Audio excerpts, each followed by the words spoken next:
Por um tempo, o MMA pareceu suspender suas próprias regras. Havia força, havia técnica e havia Anderson Silva. Quando ele caminhava em direção ao octógono, não era apenas uma luta que começava, era um ritual. Braços baixos, olhar calmo, um sorriso quase provocador. Enquanto outros lutadores buscavam poder, Anderson buscava precisão. Enquanto outros reagiam ao caos, ele o controlava. Campeões entravam confiantes e saíam desarmados como se fossem seu primeiro combate, porque Anderson não vencia apenas com golpes. Ele vencia com tempo, com distância, com a certeza de que em algum momento o erro viria. Por anos ele foi intocável, o homem que transformou o octógono em palco e a luta em arte. Mas até as maiores lendas caminham sobre fios invisíveis, e quando o equilíbrio se perde, nem mesmo uma aranha consegue evitar a queda.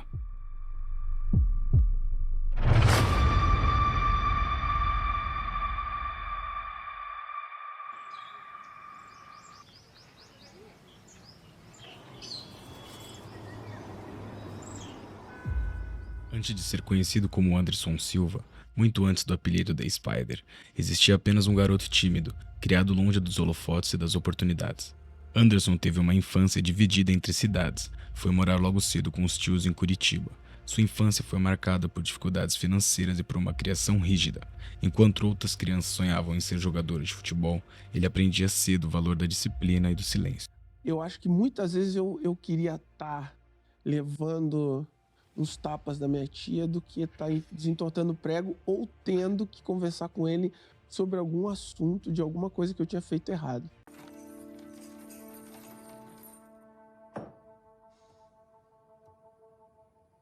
Pode começar, rapaz. Isso não vai desentortar sozinho, não.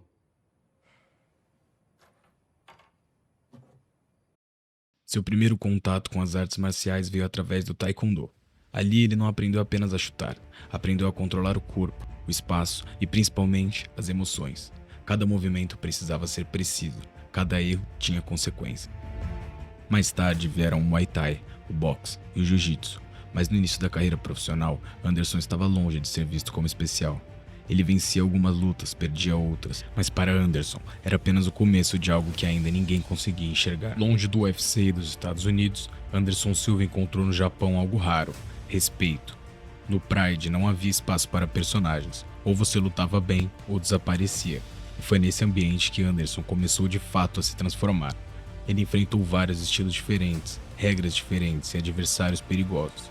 Cada luta servia como aprendizado.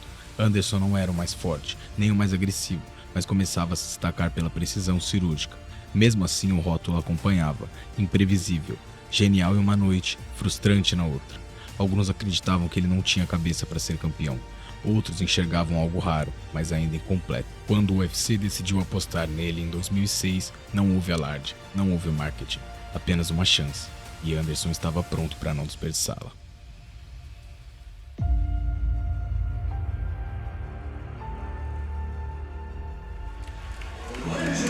Is the main event of the evening. This fight is 3 rounds in the UFC middleweight division.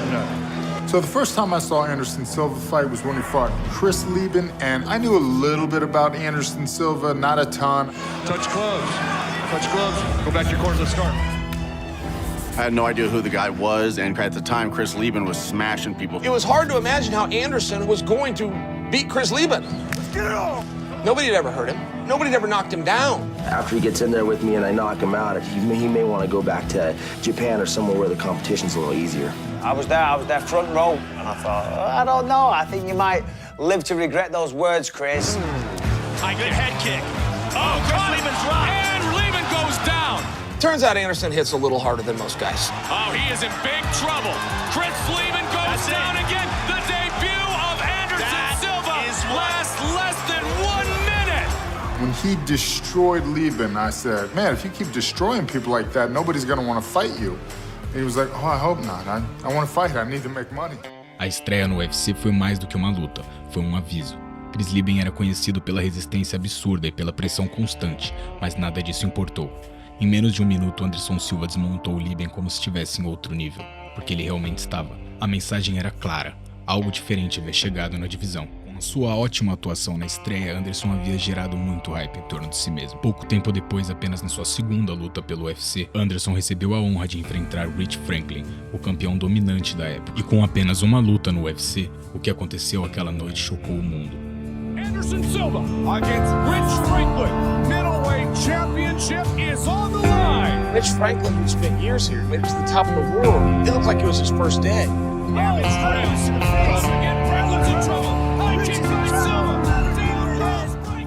Joelhadas precisas, controle total no clinch, ausência completa de medo. Franklin, até então imbatível, parecia perdido. Quando a luta terminou, não restavam dúvidas. Não era apenas um novo campeão, era o início de uma nova era.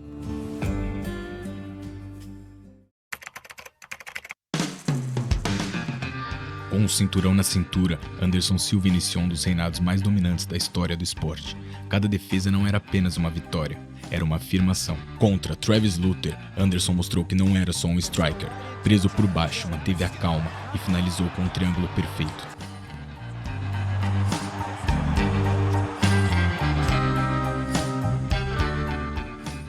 Diante de Nate Marquardt, uma tentativa de queda falha, golpes precisos no chão, grau de empalme impecável. E mais uma vez com facilidade, Anderson defendia seu título pela segunda vez.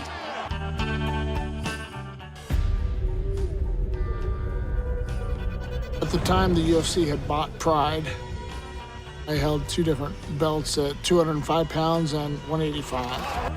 Dan Henderson era um duplo campeão perigoso do Pride, que havia sido recém-contratado pelo UFC. Is a tough as nails veteran who's been around forever. Dan Henderson stands out as a huge threat. Champion against champion. Naquele dia, Anderson caiu, foi testado, sentiu a pressão e respondeu como lendas respondem, com o inesperado, uma finalização fria e implacável.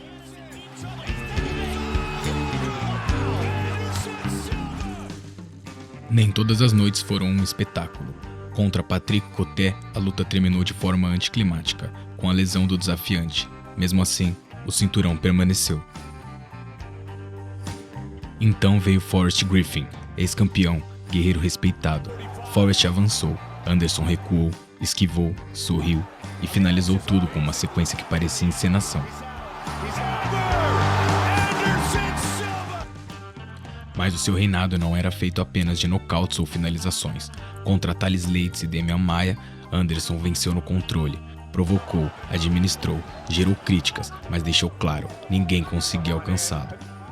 A champion of the world, Anderson the Spider Silva! Então surgiu Chael Sonnen, o homem que falou demais. Durante 4 rounds e meio, Chael venceu, mas Anderson sobreviveu. E no último instante, quando tudo parecia perdido, encaixou a finalização. O mito não apenas resistia, ele se recusava a cair. Por fim, Vitor Belfort. Explosivo, perigoso, confiante. Um único passo, um chute frontal perfeito e uma imagem eterna.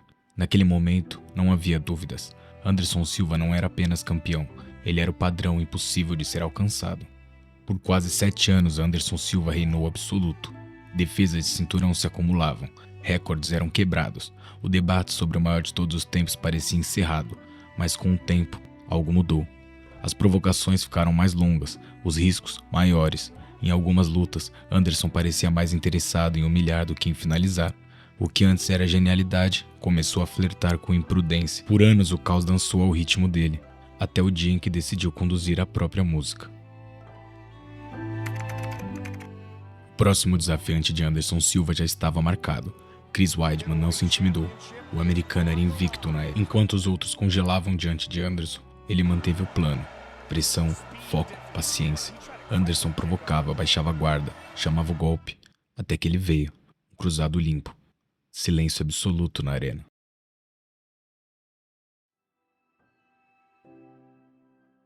Anderson Silva havia sido nocauteado. Não era apenas uma derrota. Era a rachadura de uma lenda. A revanche não foi apenas uma luta. Foi um choque.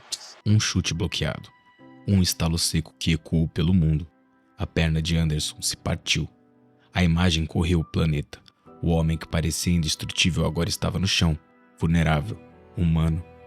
Ali Anderson não perdeu apenas uma luta, perdeu o ritmo, perdeu o tempo e, para muitos, perdeu o auge. O retorno contra Nick Diaz 2 anos depois foi estranho.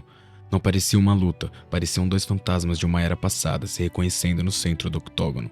Havia provocação, havia memória, mas não havia mais urgência. No fim, o resultado pouco importou.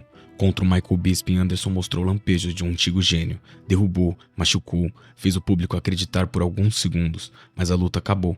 E quando o gongo soou, ficou claro, o controle já não era absoluto. Veio Daniel Cormier, um campeão de outra geração, outro peso, outro tempo. Anderson resistiu como pôde, mas ali não havia espaço para magia. A derrota não foi violenta, foi inevitável. Contra Derrick Bronson, o corpo já não respondia como antes. As entradas vinham mais lentas, as saídas mais difíceis, e pela primeira vez, Anderson parecia preso dentro do próprio octógono que um dia dominou. Mesmo com a vitória, não surpreendeu. E então surgiram os novos nomes. Israel Adesanya, o reflexo do que o Anderson foi. A mesma leveza, a mesma frieza, mas em outro corpo, em outro tempo. Naquela noite não houve humilhação, houve passagem de bastão. Um rei olhando para o futuro, sabendo que ele já não lhe pertencia. Anderson continuava tentando, era só aquilo que ele sabia fazer. Vieram ainda Gerald Cannonier, Uriah Hall, lutas duras, derrotas silenciosas, cada uma arrancando um pedaço do presente, sem jamais tocar no passado. Mesmo nas derrotas, Anderson Silva nunca deixou de ser um guerreiro, porque nem toda batalha é vencida com um braço erguido.